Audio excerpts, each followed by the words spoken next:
नमस्कार दोस्तों, आज हो गया है 22 मई 2020 शुक्रवार। आइए देख लेते हैं आज की सबसे बड़ी खबरें, टुडे ब्रेकिंग न्यूज और न्यूज हेडलाइंस। कोरोना वायरस से जुड़ी हुई सबसे बड़ी खबर है 15 दिन में 50,000 नए केस, मरीजों की संख्या 1,13,000 के पार। देश में कोरोना वायरस से संक्रमित लोगों की संख्या 13,000 के पार हो गई है। हालांकि इसमें से आधे मामले पिछले एक पखवाड़े में सामने आए हैं, जब से विशेष ट्रेनों के जरिए विभिन्न जगहों पर फंसे हुए लोगों की आवाजाही शुरू हुई है। इस बीच सरकार ने हालांकि जोर देकर कहा है कि दुनिया की औसत डेथ रेट की तुलना में भारत में यह दर आधे से भी कम है और देश भर में अब तक 3,400 से भी अधिक लोगों की मौत हो चुकी है। इस घातक वायरस के कारण देश भर में मरने वालों की संख्या 3,400 के पार हो गई है। इस वायरस के कारण डेथ रेट 3.06% हो गया है। तो देखिए, आगे बढ़ते हैं अपनी अगली खबर की ओर। अगली खबर आ रही है रेलवे का बड़ा फैसला, आज से खुलेंगे टिकट बुकिंग काउंटर, एजेंट भी बुकिंग कर सकेंगे टिकट। रेलवे ने टिकट बुकिंग काउंटर खोलने को हरी झंडी दे दी है। इसके साथ कॉमन सर्विस सेंटर्स और एजेंट को बुकिंग करने की अनुमति दे दी गई है। रेल मंत्रालय ने एक आदेश जारी किया है कि शुक्रवार से सभी जोनों के जीएम को बुकिंग काउंटर खोलने को कहा है।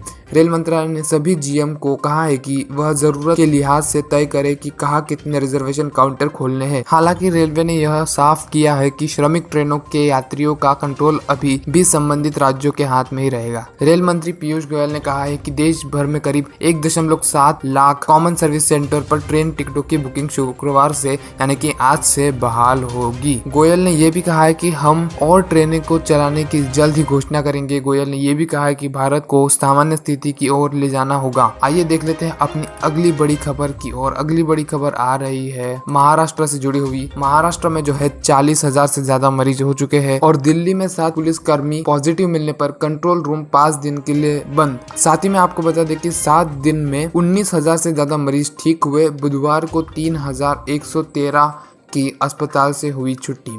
आगे बढ़ते हैं अपनी अगली खबर की ओर। अगली खबर आ रही है कोरोना पर आज होगी विपक्ष की बड़ी बैठक। सोनिया गांधी, उद्धव ठाकरे समेत 18 पार्टियों के नेता होंगे शामिल।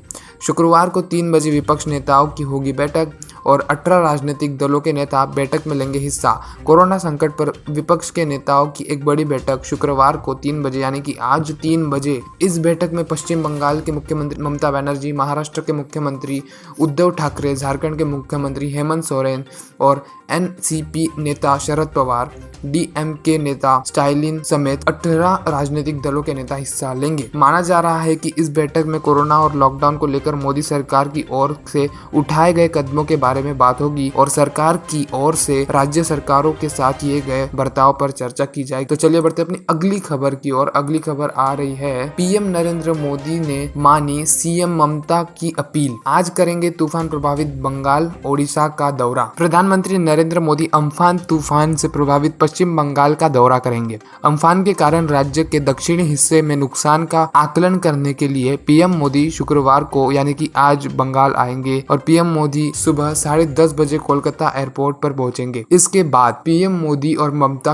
बनर्जी कोलकाता सहित उत्तर और दक्षिण 24 परगना के प्रभावित क्षेत्रों का हवाई सर्वेक्षण करेंगे। पश्चिम बंगाल की मुख्यमंत्री ममता बनर्जी ने गुरुवार शाम को अपनी प्रेस कॉन्फ्रेंस के दौरान पीएम मोदी से राज्य का दौरा करने की अपील की थी, जिसके चंद घंटों बाद ही सीएम ममता को अपील को स्वीकार करते हुए पीएम मोदी ने निर्णय ले लिया कि वे सर्वेक्षण करेंगे। पीएम मोदी आज पश्चिम बंगाल और ओडिशा के दौरे पर जाएंगे और हालत का जायजा करेंगे। अच्छा, तो अगली खबर है आपके बच्चे के नाम भी खुल सकता है जन धन अकाउंट, जाने इसके नियम और शर्तें।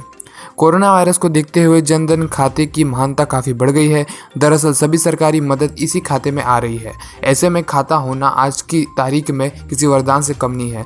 इनमें गैस सब्सिडी, पेंशन, किसान योजना की किस्त आदि शामिल है। कोरोना वायरस के बीच जारी लॉकडाउन में गरीबों और प्रभावित लोगों की विभिन्न तरीकों से मदद करने के लिए भी केंद्र सरकार ने जनधन योजना का ही सहारा और इस योजना के तहत खोले गए खातों में रकम भेजी। चलिए आपको बताते हैं कि बच्चों के जनधन खाता खुलवाने के नियम। सबसे पहले इसमें डॉक्यूमेंट्स कौन से लगेंगे? पेरेंट्स का एड्रेस प्रूफ चाहिए, उसके साथ आधार कार्ड चाहिए और राशन कार्ड चाहिए। दूसरा डॉक्यूमेंट जो है, अगर इनमें से कोई भी दस्तावेज नहीं है आपके पास तो केंद्र द्वारा जारी डॉक्यूमेंट लिस्ट में से कोई भी जमा कराया जा सकता है। अकाउंट के लिए पीएम जनधन योजना की वेबसाइट पे जाकर फॉर्म डाउनलोड किया जा सकता है। जनधन खाता का फॉर्म किसी भी बैंक की वेबसाइट में मिल सकता है। बैंकों की ब्रांचों में भी यह फॉर्म उपलब्ध है। नियम यह है कि इस खाते के लिए बच्चे की उम्र कम से कम 18 साल होनी चाहिए और बच्चे का ऑफिशियल आईडी प्रूफ होना चाहिए।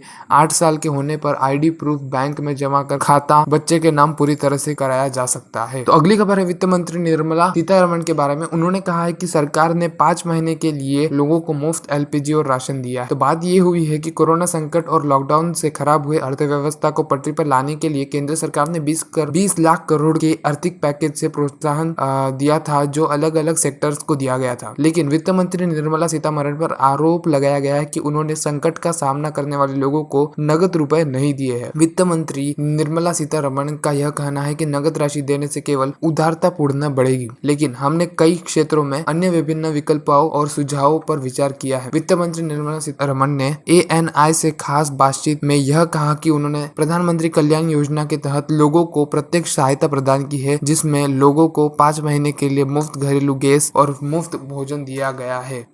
तो आइए अभी जान लेते हैं क्या हुआ है सोने का भाव। तो आज भारत में 22 कैरेट शुद्धता वाले सोने का दाम देखते हुए ये बताया गया है कि प्रति 10 ग्राम सोना 48,000 रुपये पर कारोबार करा जा रहा है। और वही देखा जाए कि 24 कैरेट शुद्धता वाला जो सोना है वो 48,500 रुपये प्रति 10 ग्राम के स्तर पर कारोबार कर रहा है। तो चलिए बढ़ते हैं अपनी अगली खबर की ओर। महातूफान अम्फान से बंगाल में 72 लोगों की मौत। पीएम मोदी ने कहा करेंगे हर संभव मदद। पश्चिम बंगाल में सुपर साइक्लोन अम्फान की उपस्थिति दर्ज करने के 24 घंटे के बाद यहाँ भारी तबाही देखने को मिली है। पश्चिम बंगाल के मुख्यमंत्री ममता बनर्जी ने कहा है कि तूफान के कारण अब तक 72 लोगों की मारे जाने की खबर मिली है। इसी के साथ उन्होंने मृतकों के परिजनों के लिए 2.5 लाख रुपए देने का ऐलान किया है। इसके साथ ही केंद्र से अपील करते हुए उन्होंने पीएम नरेंद्र मोदी से आग्रह किया है कि वह बंगाल का दौरा करे और इसी अपील को स्वीकार करते हुए आज नरेंद्र मोदी जी बंगाल का दौरा करने वाले हैं। तो क्योंकि यहाँ पे 72 लोगों की मौत हुई है, आज पीएम नरेंद्र मोदी 10:30 बजे बंगाल पहुंचेंगे और वहां पे दौरा करेंगे। तो आइए रुक कर लेते हैं अपनी अगली बड़ी खबर का। 25 मई से शुरू होगी घरेलू विमान सेवाएं, बीच की सीट खाली नहीं होगी, जानिए कितना होगा किराया। देश में 25 मई से घरेलू विमान सेवाएं डोमेस्टिक फ्लाइट्स बहाल होंगी। केंद्रीय नागरिक उड्डयन मंत्री हरदीप सिंह पुरी ने गुरुवार को प्रेस कॉन्फ्रेंस आयोजित करके अहम जानकारियां साझा की। विमान कंपनियां मनमाना किराया न वसूल कर पाए, इसीलिए सरकार ने टिकटों के अधिकतम रेट तय कर दिए हैं। नई दरें अगले 3 माह तक लागू होगी। घरेलू उड़ानों के लिए जरूरी गाइडलाइंस पहले ही जारी की जा चुकी है। 1/3 क्षमता के साथ ही संचालन धीरे धीरे शुरू किया जाएगा। हरदीप सिंह पुरी ने कहा कि रूट्स को 7 सेक्शन में बांटा गया है, उसी के आधार पर किराया लिया जाएगा।